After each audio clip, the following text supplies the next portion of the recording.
Fridays where I sit down with woke folk providers and we talk about modalities and tools and tips to keep you shining bright. I'm a little sweaty, so I'm a little sticky. I'm going to sit like this. So I'm sitting down. I don't know why this took me so long to get this guy in this chair next to me, because he's one of the only people that I hang out with. Ani Mahani is here with me. He is one of my besties. He's me and Ken's bestie. Him and his lovely other half, Lee, are probably one of the only couples that we hang out with very consistently, because we met each other, our eyes locked. Actually, Ken and Ani's eyes locked. Right here. And right here in Illuma, and the rest was history. So Ani, why don't you do a brief introduction of yourself, and then we'll kind of deep dive into your weirdness. Let's do it. So I'm Ani. I am officially, I guess, what I like to call myself is a human potential and performance coach. I'm also a psychedelic somatic interactional psychotherapist, as well as a whole bunch of other things. But I'm basically here on the planet to help people eliminate the suffering that they experience on a moment-by-moment basis, emotional, mental, psychological suffering, and actually create their reality, not the one that they were conditioned to operate in, but the one that they choose to be in, to actually have what they want and to feel good as much of the time as possible, which I believe is the only job we have. Yes. Just to feel good. Yes. Well, I'm going to do a brief backstory on us, because I think it's an awesome story. So, December of 19, we had an event here at Illuma, which was the Christina Wise event, who's also one of our good friends. And she had an event here at Illuma, and who did you know? Christina. Oh, that's who invited you. It. Oh, Danielle. Danielle and Christina. Yeah. So they were like, oh, our friends are coming in from New York. That morning. Yeah, that day. They're on their way here. They're going to come by. They're about to vagabond across the globe for 2020. We all know now that that didn't happen. But then we did not know. We did not know. And they literally walked in, and I'm not kidding, like, it really was like this hilariously kismet, hilarious situation where Ani and Ken somehow like locked eyes, and they were standing at this window downloading each other like real intensely. Like same person in different bodies. Exactly. They do have a very similar backstory, so I think there was some connection there. And then I met Lee, and I was like, yes, another bad bitch doing awesome stuff. And they're like, well, we're not going to be here for long, so we can be your friends for like a month. But then COVID happened, which one of the very big positives for us was that Ani and Lee got trapped in Austin. Not really part of their plan. But it turned out into like a really awesome thing, and they really are our closest friends and our soul people. And the other thing that, because I know a lot of our Illuma patients watch this, Ani is the voice that you listen to before you start your ketamine infusion, because he's the one that created and recorded our guided meditations, and everybody's obsessed with them, and they all ask for the link after they listen to them, and everybody listens to them at home. Aw, that makes me so happy.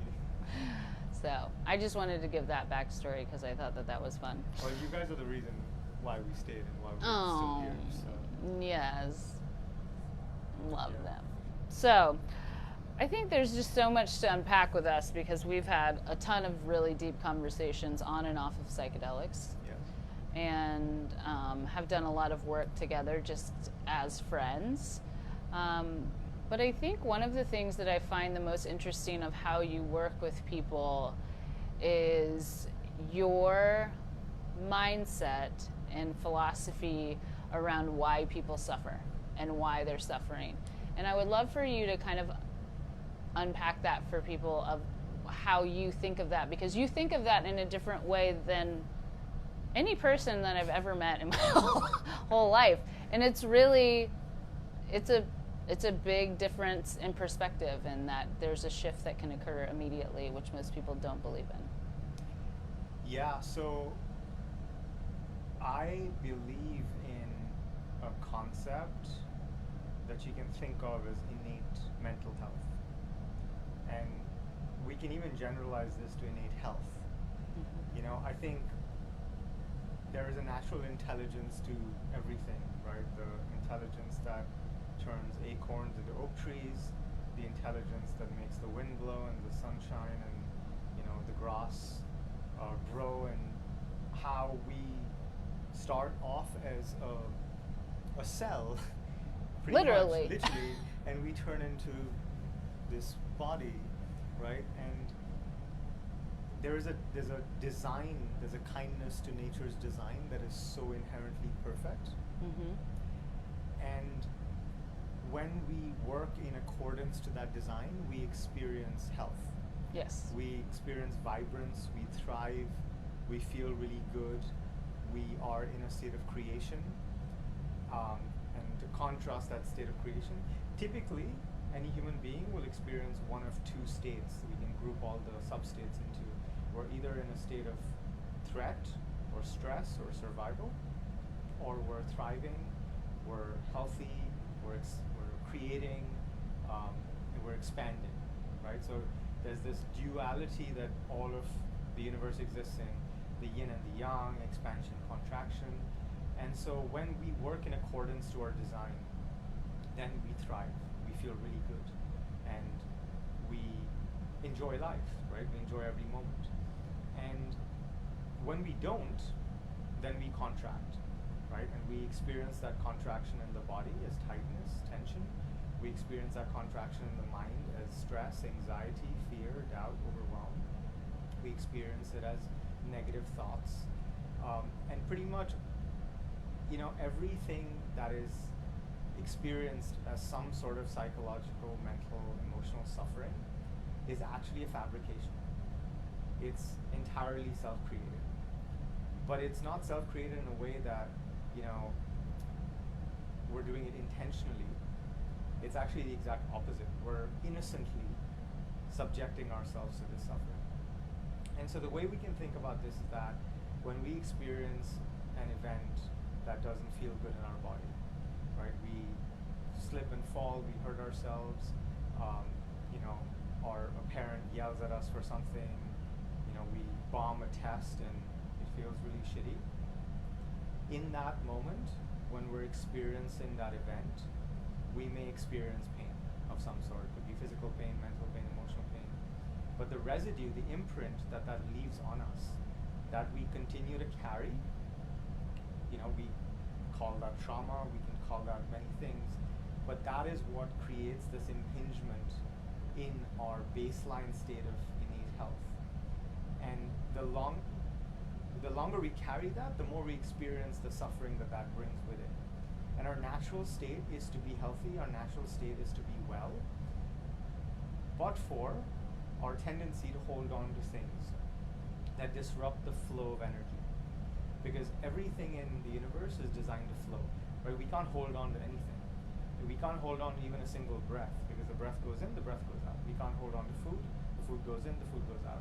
And so we are meant to be channels. We're meant to be this pipe through which life energy flows through in all these different forms. Same with money even.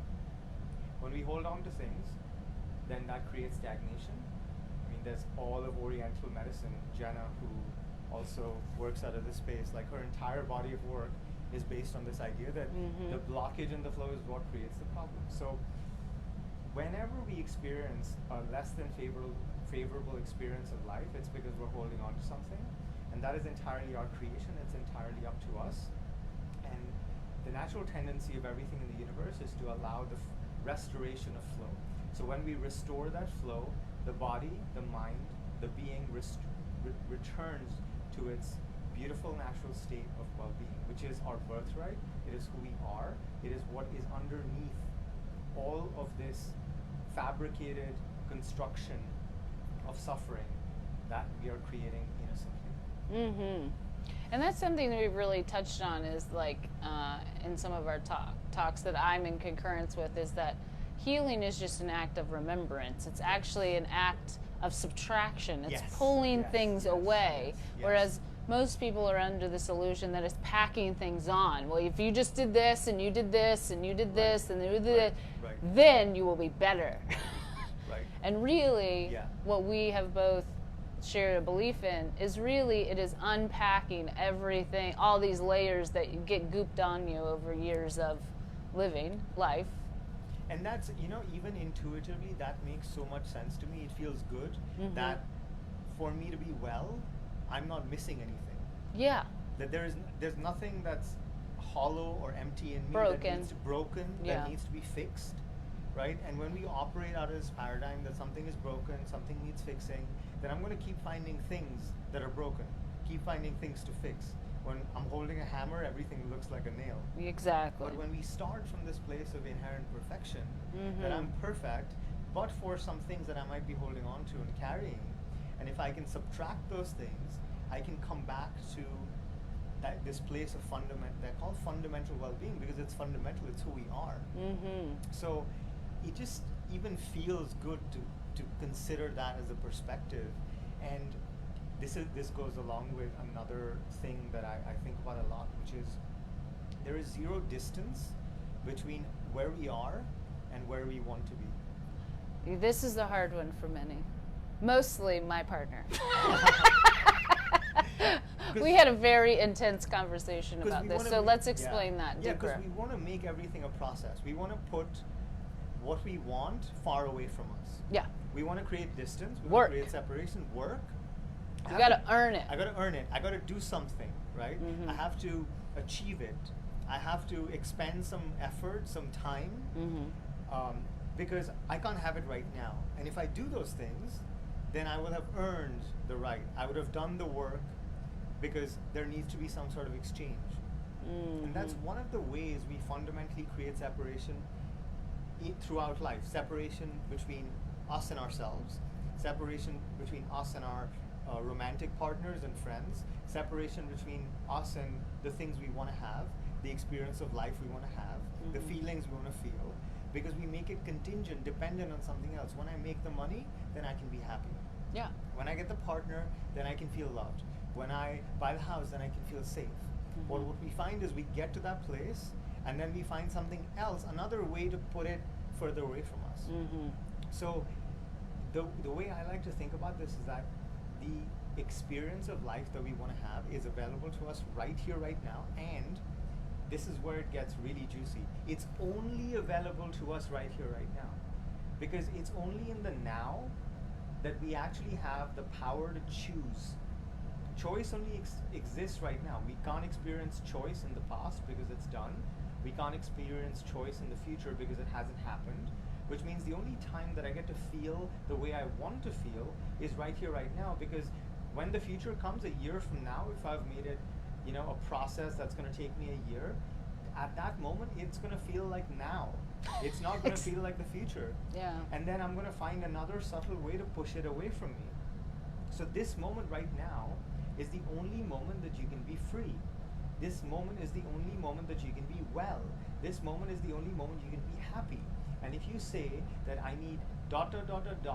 for me to be happy, for me to feel safe, for me to feel loved, for me to feel enough, that moment will never come.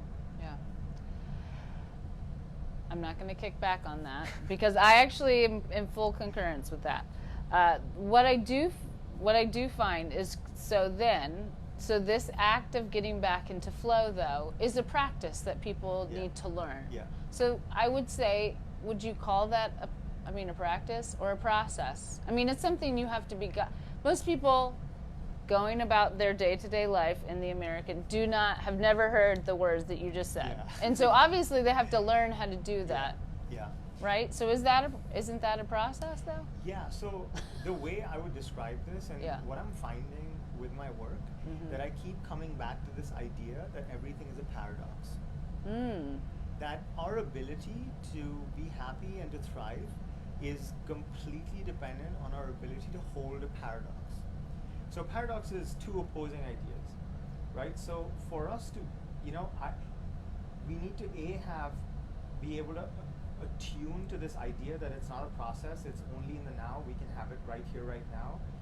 We can't create separation, and we have to be able to hold the idea simultaneously that for me to get there, I have to go through a process. Mm-hmm. And that process might be the process of, emotionally digesting undigested experiences that were traumatic for me at the age of 6. And because I'm carrying those in my system, as long as I'm carrying those in my system, I can't be free, I can't restore flow.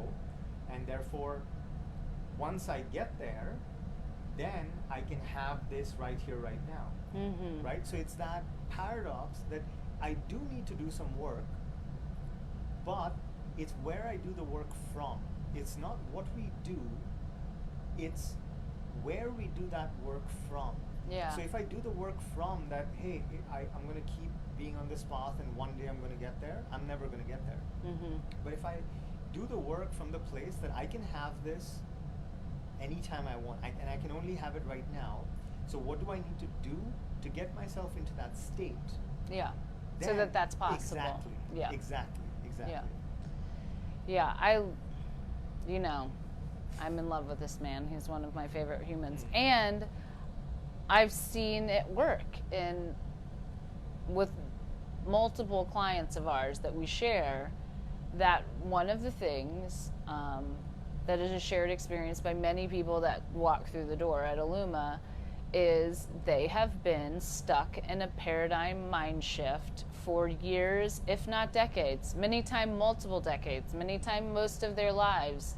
And that is all about narrative identity, which is something that I love your take on it, which is the story that you're living your life through. Yeah.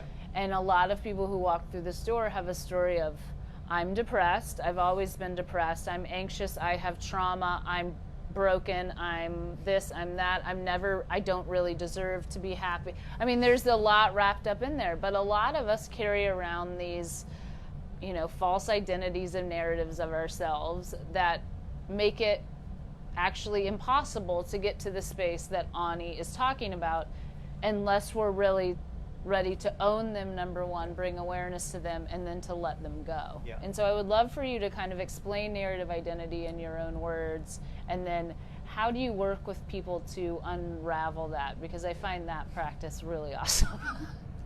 So, okay, who you are is 100% based on who you think you are, right? So if I ask you, who are you? You might share your name, you might share where you live, you might share your age, you might share all these attributes about yourself. You might say that I love cars, or I'm really bad at math, or I love playing soccer. And you're going to describe all these things. And maybe you'll talk about, your childhood. Maybe you'll talk about how, you wanted to be an accountant growing up, and because your math teacher told you that you suck at math and you got a D, it made you feel some emotions, and that emotional discomfort made you avoid anything mathematical, and you went into theater, musical theater, and you've spent your entire life pursuing the arts almost as a way to avoid mathematics.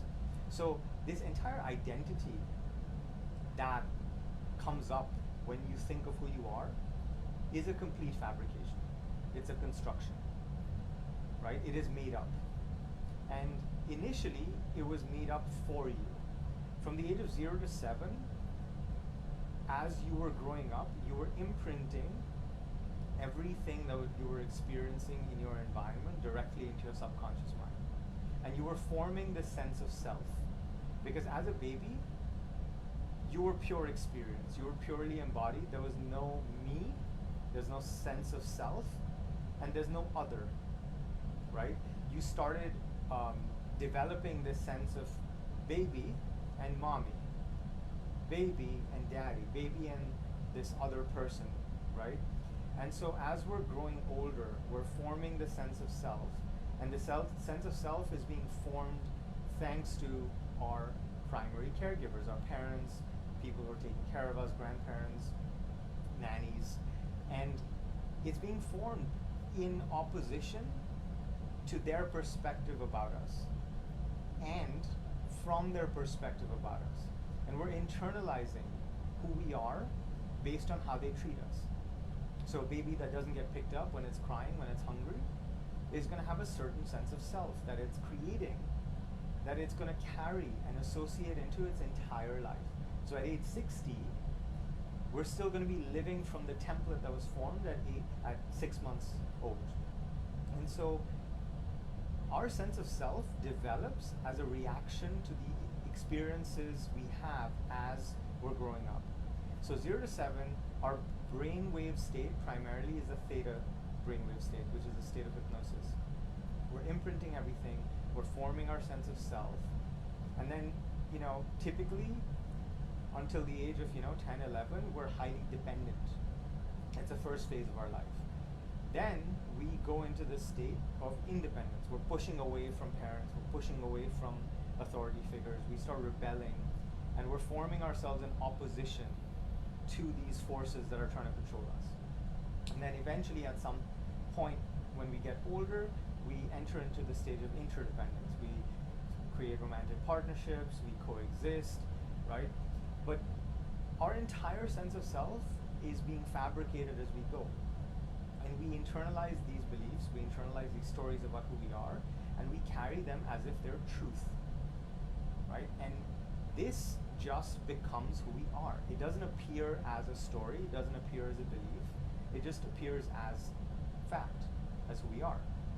We take it to be real, and then we carry that for the rest of our life until someone shows us otherwise. The bottom line is pretty much everything you believe in general, but especially about yourself, is completely made up. There's only 3 things that are true, objectively true. And I'll tell you what they are. 1 is that you exist. You can't argue with the fact that you exist, right? If we're talking about absolute truth, it has to be 100% true 100% of the time. So can you argue with the fact that you exist? If you're watching this, listening to this, you can't. So you exist. Second, you are aware. So there's some part of you that knows that you are aware. You're conscious, right? You can't argue with that. So that's another absolute truth. That's the second one. The third one is that you experience. You experience smell, you experience taste, you experience sight, you experience touch, you experience feelings, you experience thoughts. You can't argue with the fact that you experience things, right? Now, these 3 things are the only things that are objectively true. Pretty much everything else, you will find if you inquire deep enough that it's not 100% true 100% of the time. For example, I can say that my partner was mean to me this morning, right? Now that is an opinion, it's a belief. But is it 100% true 100% of the time? Will she think that she was mean to me? No. She'll think that she was just being direct, and she was actually being kind to me because she was pointing something out. Now the fact that I internalize that as being mean, being rude, is entirely my subjective perspective. It's an opinion, it's a belief. You will find that pretty much everything you believe about yourself is not an absolute truth. It's a subjective perspective. And a lot of the things that you believe about yourself are not very nice things to believe about yourself. They're actually quite mean. If you talk to another human being the way you talk to yourself, the way you treat yourself, they would not hang out with you. They would not want to be with you. They would not, feel very good about you. But we are incredibly mean to ourselves. We're incredibly judgmental about ourselves. We beat ourselves up. We're very critical of ourselves. We punish ourselves. Thankfully, our parents were there to instill and imprint all these ways of being. That's how they conditioned us, that's why we treat ourselves the exact same way. We picked up the stick where they left off. Mm-hmm. So all these things we believe about ourselves that forms our narrative identity, because we think in terms of stories. The subconscious mind, references everything in a story, and it internalizes the characters in a story. So there's 4 major roles: perpetrator, victim, bystander, and hero, that we're internalizing in emotionally intense experiences, particularly traumatic experiences. So we're We have all these characters, we're creating this movie where we're the star, and there's all these people in our movie, right? And the story is evolving, and we end up living out this made up narrative identity, most of which is very painful. So the challenge with, there's nothing wrong with having a narrative identity, but the problem is we're writing really sad movies. We're writing like really violent movies. Yeah. And usually we're the ones losing. Mm-hmm. And so when we continue to believe in this fabricated sense of self, we continue to suffer. So the reason why all this is important is that when we can start to question all these things we believe about ourselves, do you know if, you know, you might have an opinion that you are, I mean, this is a real one that I worked on with someone. This person legitimately believed that they're very unattractive, that they're ugly. Mm-hmm. And we had an entire session where we're like, how do you know that this is true? Like, can you be absolutely sure that this is true? Yeah. Is there one person on the planet who would disagree with this? Right? Yeah. And so, because if we're taking something as fact, it has to be absolute. Yeah. And so when we start questioning all these beliefs we have about ourselves, we start creating space, because suddenly it's like, wait, what if this is actually not true? And that's a possibility we've never entertained. Yeah. For this person, the fact that they might actually be attractive is not a thought they've ever had. Mm-hmm. It's a reality that they've never experienced. They've never experienced reality in which they're attractive. Yeah. They've never experienced another person. They've never experienced reality where they're smart, where they're rich, where they're healthy or happy.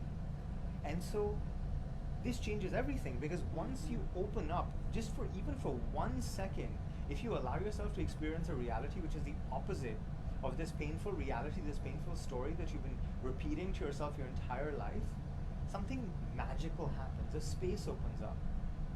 Because as soon as you open the possibility, then you make it real, right? As soon as you interrupt that thought and you replace it with a thought that feels good, and there's always a better feeling thought available to you, then something opens up, and now you can add energy using your attention. The more attention you put on something, the more you energize it. The more you energize that possibility that you might actually be incredibly good looking, that you smell extremely nice, that you feel you're an extremely happy person, or whatever it might be, the more you energize it, where attention goes, energy flows. And where attention goes, energy flows, you're actually wiring those neural synapses together. You're creating new neural networks.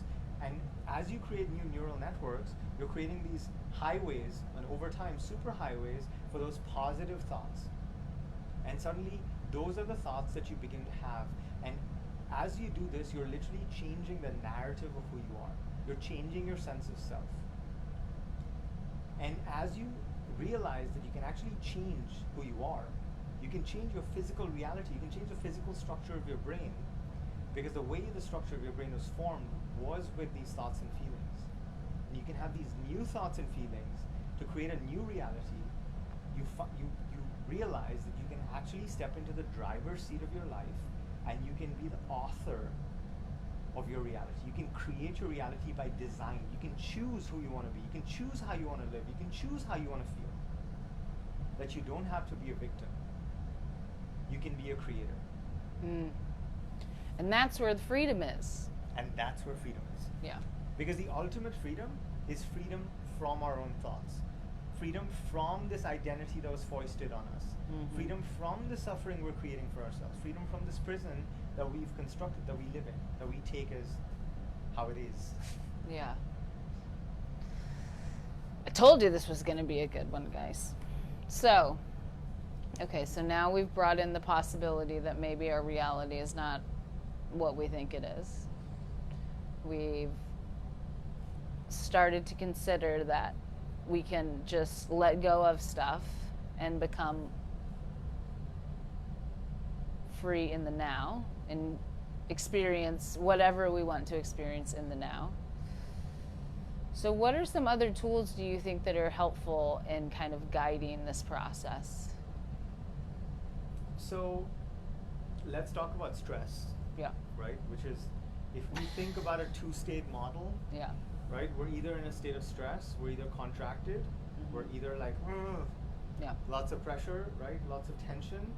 We're afraid, we're, gripping the steering wheel hard, or we're nice and relaxed and loose and expansive and we feel positive and joyful and happy and we're excited about the future and we're curious and we're in a sense of wonder and play.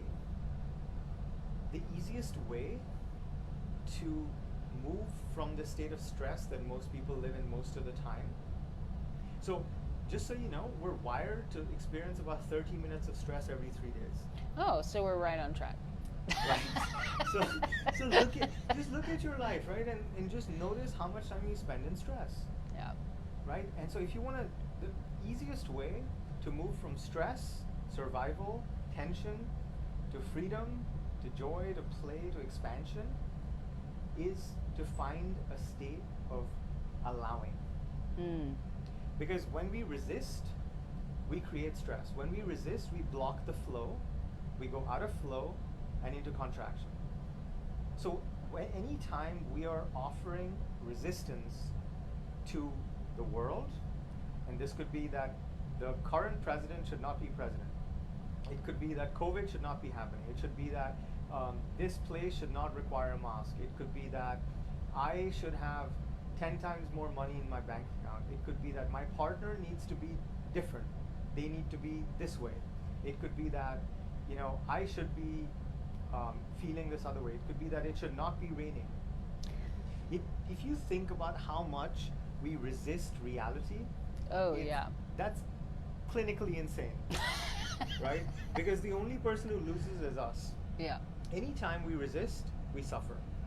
So the root of suffering, the root of stress, the root of dis-ease, because ease is just being relaxed. Dis-ease is resistance, right? Resistance is the root of pretty much all our suffering, right? So to move into a more positive, expansive creation paradigm where we feel good, we have to dissolve the resistance. And we dissolve the resistance by offering an unconditional yes to what is here with me, right? So I'll give you a practical example, right? If you want to lose weight and be fit, you can either beat yourself up mercilessly for how you look right now, put yourself in a state of stress. That state of stress will make your body hold on to fat. It'll produce more cortisol. It'll make your adrenals go haywire. It'll make you tense up, and then you will stress eat because you're feeling really shitty and you want to numb these feelings of discomfort, and you will pretty much stack the deck against yourself to lose the weight and to be fit. Or you can start appreciating yourself. You can start loving yourself. You can start accepting the way your body is right now. You can offer an unconditional yes to who you are and how you are right now. And as you do that, you find that you just start to open up. You start to relax. There's less pressure. There's less tension. There's less strain. And in this state, you don't need to stress eat. Your body is actually in a state of ease, which means it's metabolizing food properly. It's storing less fat. And you have more energy because you're not spending all this energy contracting around how shitty you feel and look. And so you actually are like, wow, it's a beautiful day. Maybe I'll go for a walk. Maybe I'll go for a run. And you find that it's so much easier, more enjoyable and fun to get to the physical state that you want to get to. And the journey itself is enjoyable. So when we make things a means to an end, and we, create desire, which is a contract to be unhappy until we get what we ask for, we're damning ourselves to suffer, right? That is another way we resist. We're saying almost, a kind of fuck you to the moment right now, to what's real right now. And so that is probably one of the most profound things we can do as human beings, which is to offer this space of openness, because that's actually what we are. Who you are, most people identify themselves as the objects that they're aware of, right? An object is a thought, an object is an emotion. We say, I am hungry. We say, I am fat. We say, I am angry. We're not the emotion of anger. We are what is aware of the emotion of anger. We're not depressed. We are the awareness of the depression. We're not anxious. We're the awareness behind the anxiety. So when we identify as the objects in our consciousness, we get lost in them, we get identified in them, and we lose contact with reality. But when we recognize that we are actually the space through these thoughts, these emotions, these feelings, these physical sensations, these perceptions, these stories, this experience flows through, then we realize that we can't hold on to anything because everything is impermanent, everything is transient, and we can just be the space. And what the space does, think about a pipe, a garden hose that's allowing water to flow through. It's not holding the water, it's not holding on to the water, it's not resisting the water. It's just being the space through which it flows. And when we allow ourselves to be the space through which life flows, life force energy, money, love, food, breath, sound, everything, then we find that we are in the most optimal peak state that we can be in.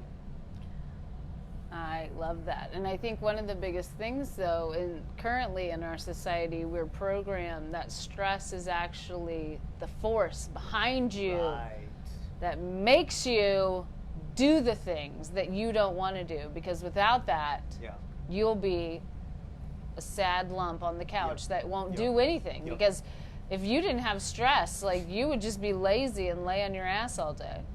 And I remember. And anxiety. Yeah. Those are the two. I remember the first day we met, you talked about your experience with ketamine and how it changed your life. And you said that something I still remember. You said, and it felt like I had lost my edge. Yes. And that is a conversation I have with a lot of people. Right? Because this edge that we think we've lost. That we've been taught to believe is what's holding us together. Bingo. Because I had a conversation with a friend, right? Mm-hmm. And he's a partner at a law firm, mm-hmm. and we were talking about some of these things, and I told him, like, let's create the kind of internal experience that you want. He's like, no, I can't do that, because if I am not stressed and anxious all the time, I won't be able to get anything done. Yeah. That's a real belief. It's a real belief. For a lot of very successful people. Right. Yes. And that's so sad, because that's what we've reduced our life to. Mm-hmm. Right? And we think that that's when we are most optimal.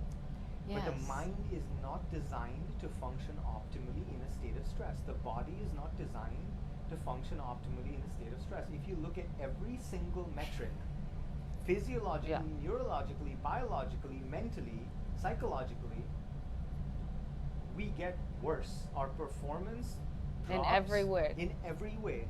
Like, the chemicals that are released, what the body experiences in a state of stress is absolutely insane. We're not digesting food properly. All the blood is going to our extremities to allow us to fight or flight or freeze. We're in a global state of heightened activation, right? And our adrenals are hyperactive. We're producing cortisol. Our entire body changes for us to survive. And living in survival is basically slowly dying. Mm-hmm. And hacking our body with more caffeine, more uppers, more stimulants, more notifications, more pressure to make us go results in only one thing that's guaranteed, which is a crash. Mm-hmm. Because anything that goes up must come down. Mm-hmm. And so most people who are in this heightened state of stress, this extended state of activation, over time, they find that they have some sort of a crash. They either have a health crash, or they are so fatigued that they can't get out of bed. My partner Lee, she went through a breakup, mm-hmm. didn't have the resources to feel the pain, basically dissociated by working out like crazy. Mm-hmm. She'd go to classes, then work out more, and then work, and then go. She woke up with half her face paralyzed. Yeah, Bell's palsy. Mm-hmm. And this has become more common. I have another friend. Yeah, our other friend had it. And so it's crazy because, like, that's how because your body's screaming at you and you've decided not to listen. And so it finally does something that says, oh, you want to listen now? I used to say this hilarious thing, like I think that everybody gets, that the universe is at first like, hey. Yeah. Yeah. And then it's like, hey. And then it's like, hey. And then it finally picks up a sledgehammer and knocks you across the head. Yeah. And your goal is to, can you listen when it's doing this before it hits you in the head with the sledgehammer? But most people need to be hit in the head with the sledgehammer a few times before they're like, oh. Dude, this is what happened with my dad, right? Yeah. I saw him be in a stress response my entire life. Mm-hmm. And he retired and he developed liver cirrhosis. Mm-hmm. And in 4 years he was dead. Yeah. Because he just wouldn't listen to his body, and he kept dissociating with alcohol and with cigarettes and with food and with work. Yeah. Right? Which are our favorite things to numb our emotions with. Yeah. And eventually, at the ripe age of 64, he died. Yeah. And that's one of the big reasons why I do what I do now, because I saw him die because he didn't love himself enough. Mm-hmm. And that's what self-love is to me, which is like, can we hold space for our emotions? Can we give ourselves the compassion, the empathy, the space to feel? Can we allow ourselves to be in the experience without dissociating, without numbing, without repressing? Yeah. Like, that's the most basic kind of self-love. Can we be here for ourselves? Can we accept ourselves? He spent his whole life running away from himself, and eventually his body was like, okay, I guess we're done here. Yeah, I guess we're done here. We don't need to be here. Yeah. Like, if we tell ourselves, our body, enough times that we don't deserve to have this or be that or feel this, eventually it'll listen. Yeah. And there's actually, have you heard of German New Medicine? Oh, dude, this is incredible. Wait, this is what Ryan Freisinger does. Does it? Yes. Okay. Okay. So Explain this it. guy called Dr. Hammer. I'm assuming he's German, which is why I Hammer. pronounce his name in a German accent. He does voices. That's his side job. No, I only have one voice, which is either a German or a Russian. They all sound the same. So anyway, this is called German New Medicine, and he basically found that all physical illness, all physical disease, is caused by what he calls self-conflict. Some sort of conflict we create within ourselves in terms of you're not good enough, which is a belief we internalize from trauma that we experience. This guy has mapped every single disease to a part of the brain where that belief is held, the part of the body that's affected, and the psychological condition that must be true for that to exist. Wow. So it's basically creating physical healing by resolving emotional conflicts and self-conflicts in our psychology.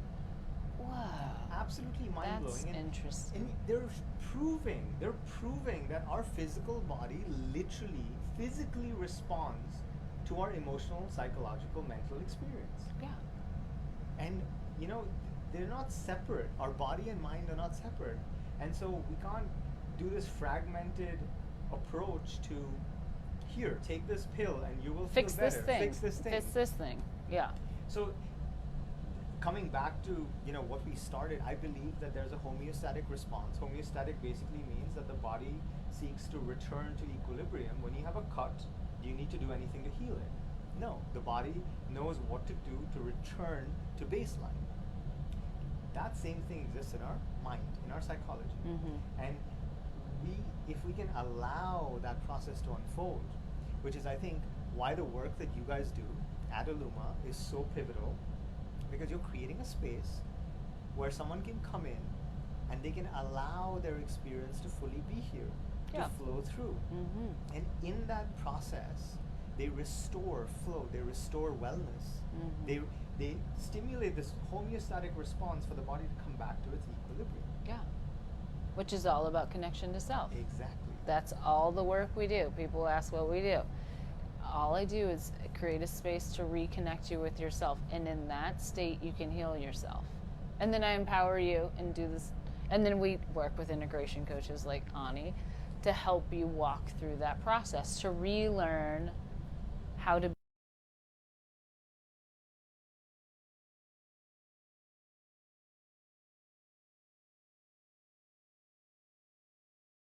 you are is not the name that you go by. It's not the experiences you've had. It's not whatever story you tell yourself about who you are. You are just the experience of love. Anything and everything else is just a misunderstanding. And I'm going to make this tangible, right? Because we talk about this, in spiritual ways, we talk about this in metaphysical ways and philosophical ways. I'm not saying any of those things. I'm saying this is literal, observable, empirical fact, because who you are is the space in which your experience appears and flows through, right? Your breath, your physical sensations, your thoughts, your feelings, your perceptions. That space that you are offers an unconditional yes to whatever flows through it. It doesn't resist in its true nature, in its fundamental essence. And that's what love is. Love is just complete and utter unconditional acceptance. That's what the state of harmony is. That's what you are. When you are in your true nature, when you're in the state of allowing, when you're in the state of acceptance, when you're in the state of being receptive and not resisting the flow of energy through you, you thrive. You experience wellness. You are happy. You're joyful. You're present. You experience the richness of life. So your true nature is love. And to me, love is just an unconditional yes to what is. And when we offer that unconditional yes, we thrive.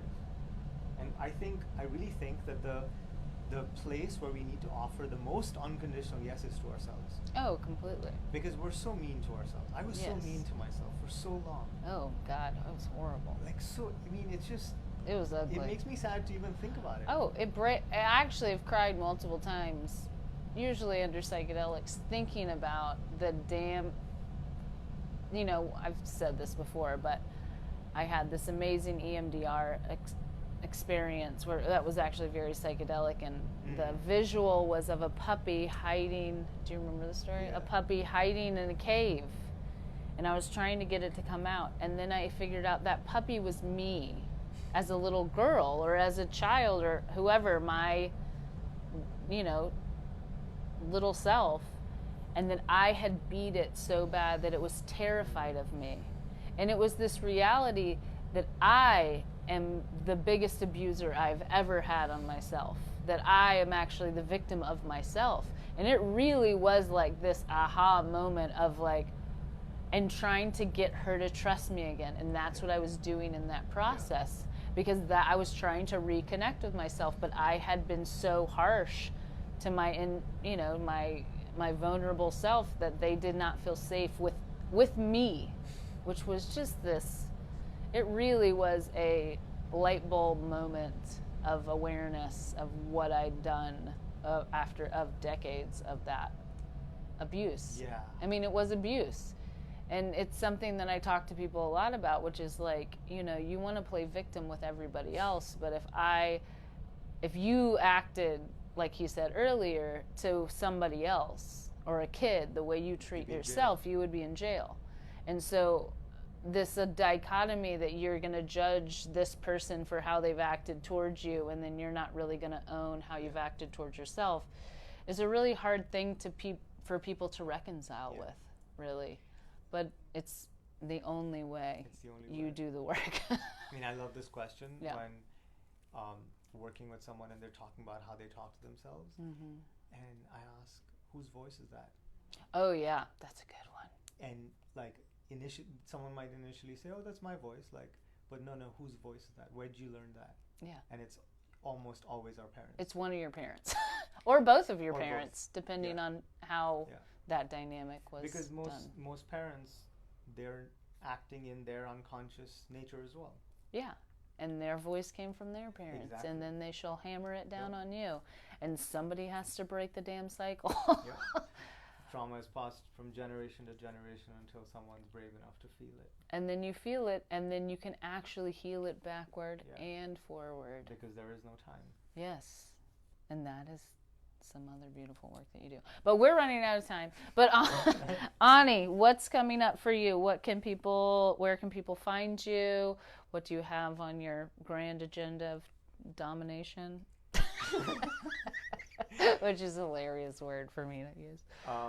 So you can find me. My website is animanian.com, ANIMANIAN. On Instagram, ani.manian.